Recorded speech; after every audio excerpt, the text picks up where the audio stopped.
Special theory of relativity. ये theory हमें space time के स्ट्रक्चर को समझने में हेल्प करती है।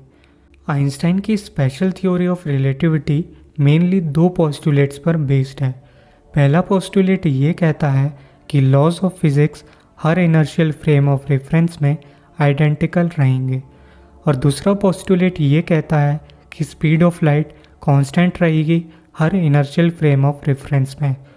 अगर आपको स्पेशल थ्योरी ऑफ रिलेटिविटी को डिटेल में जानना है तो मैं आपको डिस्क्रिप्शन में मेरे द्वारा स्पेशल रिलेटिविटी पे बनाया गया वीडियो का लिंक दे दूँगा। लेकिन जो इस वीडियो का टॉपिक है वो ये है कि हम हमेशा जब भी स्पेशल रिलेटिविटी की बात करते हैं तो सिर्फ इनर्शियल फ्रेम में क्यों करते हैं। क्या नॉन इनर्शियल फ्रेम में लाइट की स्पीड कांस्टेंट होती है या नहीं। आइए इस वीडियो में हम ऐसे ही सवालों का जवाब देने की कोशिश करेंगे। सबसे पहले हम समझते हैं कि इनर्शियल फ्रेम और नॉन इनर्शियल फ्रेम में क्या डिफरेंस है।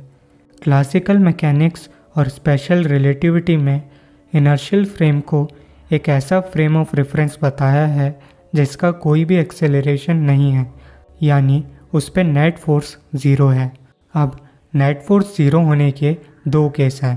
पहला केस वो है जब एक बॉडी कांस्टेंट स्पीड से ट्रैवल कर रही है। कांस्टेंट स्पीड का मतलब है कि एक्सेलरेशन ज़ीरो होगा, और जब हम फोर्स की इक्वेशन में एक्सेलरेशन को ज़ीरो डालते हैं तो नेट फोर्स भी ज़ीरो आता है। और जो दूसरा केस है उसमें बॉडी रेस्ट पे रहती है, यानी वेलोसिटी ज़ीरो होती है, और जब वेलोसिटी ज़ीरो होगी तो एक्सेलरेशन भी ज़ीरो होगा और उस पर लग रहा फोर्स भी ज़ीरो होगा। तो इससे हमें ये समझ में आता है कि जब हम इनर्शियल फ्रेम ऑफ रेफरेंस की बात करते हैं तो हम इन्हीं दो केस के बारे में बात करते हैं कि जब फ्रेम ऑफ रेफरेंस स्टेशनरी हो या फिर कांस्टेंट वेलोसिटी से मूव कर रहा हो। अब हम बात करते हैं नॉन इनर्शियल फ्रेम के बारे में। तो नॉन इनर्शियल फ्रेम एक ऐसा फ्रेम ऑफ रेफरेंस है जिसका कुछ एक्सेलरेशन होगा किसी भी इनर्शियल फ्रेम के रिस्पेक्ट में। अब मैं आपको एक बात क्लियर कर देना चाहता हूँ कि जब भी हम एक्सेलरेशन की बात करते हैं तो हम इनडायरेक्टली ग्रेविटी की बात कर रहे हैं। अगर आपको इस स्टेटमेंट में कुछ भी डाउट है तो आप मेरा जनरल रिलेटिविटी पर बनाया गया वीडियो देख सकते हैं। उसमें मैंने इस पॉइंट को डिटेल में डिस्कस करा है। और जैसा कि हमें पता है कि एक्सेलरेशन मिमिक करता है ग्रेविटी को, तो इसलिए जब भी हम एक्सेलरेटेड यानी नॉन इनर्शियल फ्रेम की बात करेंगे तो हम इनडायरेक्टली डिस्टॉर्टेड या कर्व्ड स्पेस टाइम की बात कर रहे हैं।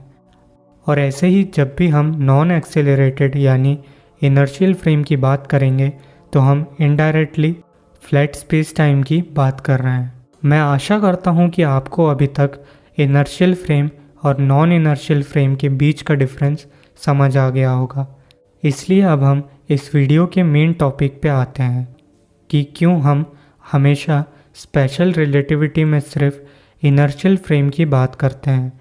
तो ऐसा इसलिए है क्योंकि जब भी हम ऐसे मोशन की बात करते हैं जो कि कांस्टेंट वेलोसिटी के साथ हो रहा है, तो उस कंडीशन में हम स्पेशल थ्योरी ऑफ रिलेटिविटी की मदद से ये जान सकते हैं कि उस कंडीशन में हमारे लिए फिज़िकल लॉज कैसे काम करेंगे।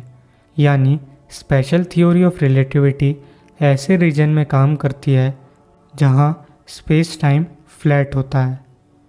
और ऐसे ही जब हम नॉन इनर्शियल फ्रेम की बात करते हैं तो उस कंडीशन में हम जनरल थ्योरी ऑफ रिलेटिविटी का यूज़ करके फिज़िकल लॉज कैसे काम करेंगे हमारे लिए ये जान सकते हैं। और क्योंकि नॉन इनर्शियल फ्रेम में स्पेस डिस्टॉर्टेड या कर्व्ड होता है, इसलिए हम ऐसी कंडीशंस में जनरल थ्योरी ऑफ रिलेटिविटी का सहारा लेते हैं। और इससे हमें ये पता चलता है कि स्पेशल रिलेटिविटी जनरल रिलेटिविटी का एक स्पेशल केस है जब एक्सेलरेशन ज़ीरो होता है। अब हम एक और क्वेश्चन को एड्रेस करने की कोशिश करते हैं। लाइट की स्पीड पर नॉन इनर्शियल फ्रेम का क्या इफ़ेक्ट पड़ता है। क्या लाइट की स्पीड नॉन इनर्शियल फ्रेम में भी कांस्टेंट रहेगी?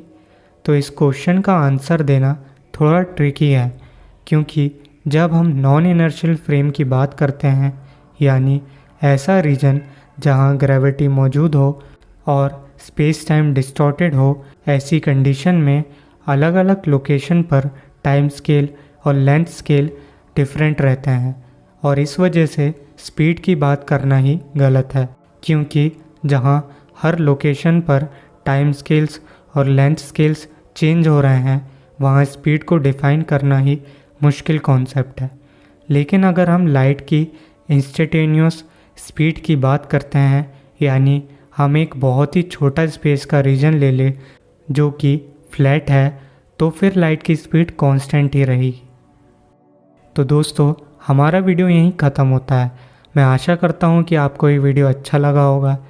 अगर आपको इस वीडियो से कुछ सीखने को मिला हो तो इस वीडियो को लाइक ज़रूर करें और अगर आपको ऐसे वीडियोस में इंटरेस्ट है तो इस चैनल को सब्सक्राइब करिए।